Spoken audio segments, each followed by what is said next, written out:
Hello, my name is Nigel. I'm 46 and suffer from, or like to think I suffered from, paroxysmal atrial fibrillation. It's been a week now since I had a procedure called catheter ablation. In medical terms, a left atrial circumferential ablation, or LACA for short. I just want to give a really good account and insight of what actually happens before, during and after the procedure. A video that will be a little different to what I've seen so far on YouTube. A little bit of background history. I had a suspected heart attack on my stag day in 2000.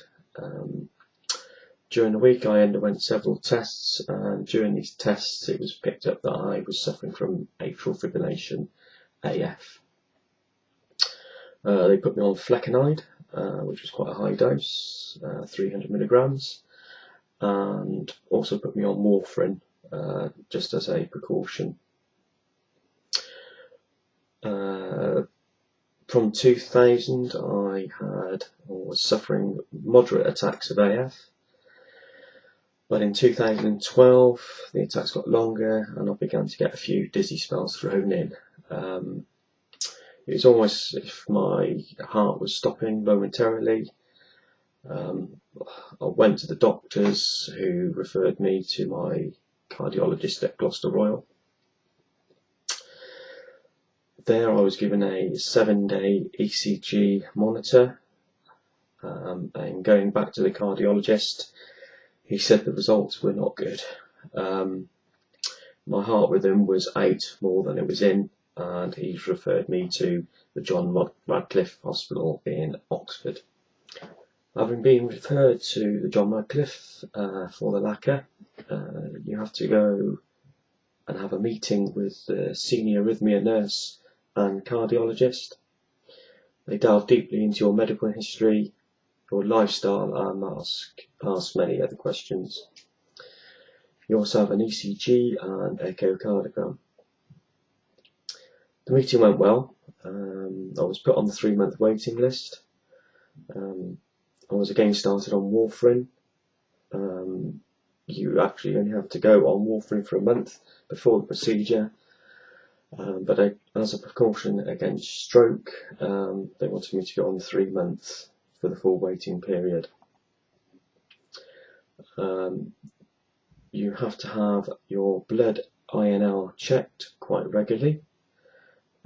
My target was between 2 and 2.5. They also told me if it was above 3 on the day of the procedure, they would actually cancel it. You then have to have a pre-admission at the John Radcliffe. Mine was 5 days before the procedure. They take your blood INR, they take a swab of your nose, and you also have another ECG. They also check your major pulse points in your neck, in your ankles, and the ones in your groin. They ask about your previous medical history, any operations that you've had in the past 10 years, about allergies and the medication that you're presently on.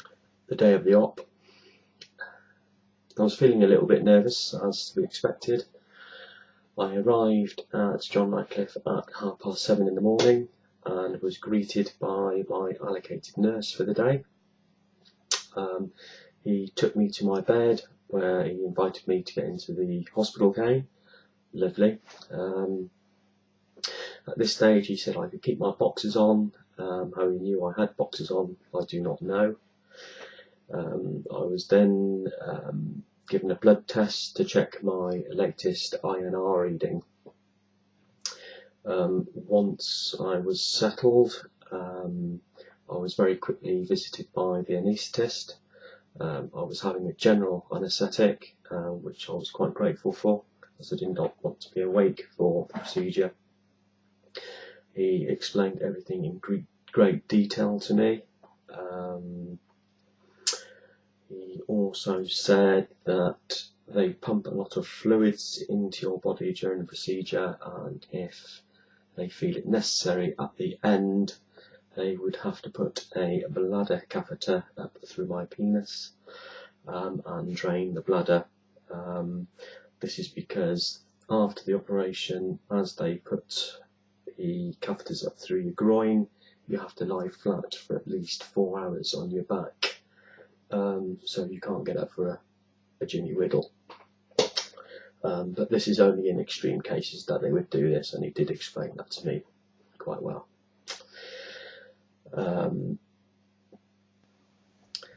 This visit was quickly followed by the main guy who was going to perform the op. Nice chap. Again, explained all the risks to me.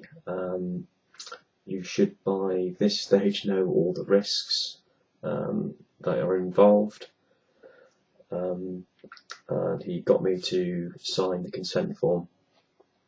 He also explained that I would have a transesophageal echo, which is the camera down the throat, to look at the heart to see if there's any aneurysms or blood clots. If they were to find any, then the operation would be cancelled immediately. He also explained that they would put a heat monitor down my throat during the operation. This would help them see if the catheters were overheating, which could cause damage to your esophagus, which is not good. Within minutes, a line was put into the back of my hand for fluids and other liquids that we're going to put into your body during the procedure. I then found out that my INR was very low at 1.6, but the procedure would actually carry on. They would actually give me thinners later to sort that problem out.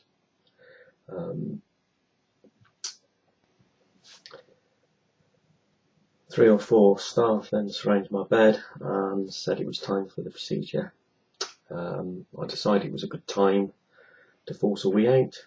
The thought of a tube up through my knob was in the back of my mind, so I really did force this one out.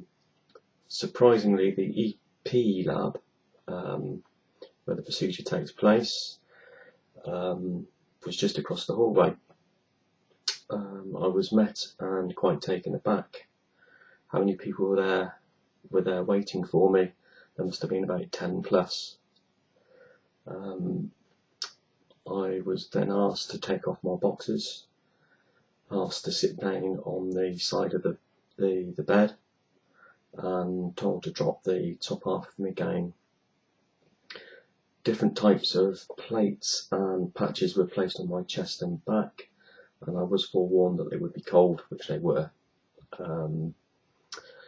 They then explained I would be shaved in my groin area to allow clean entry points for the catheters in the left and right femoral veins. Yes guys, it's very close to your bits.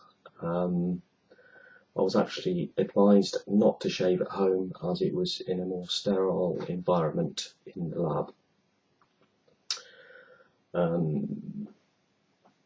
I was then asked by 3 different people my personal details, etc.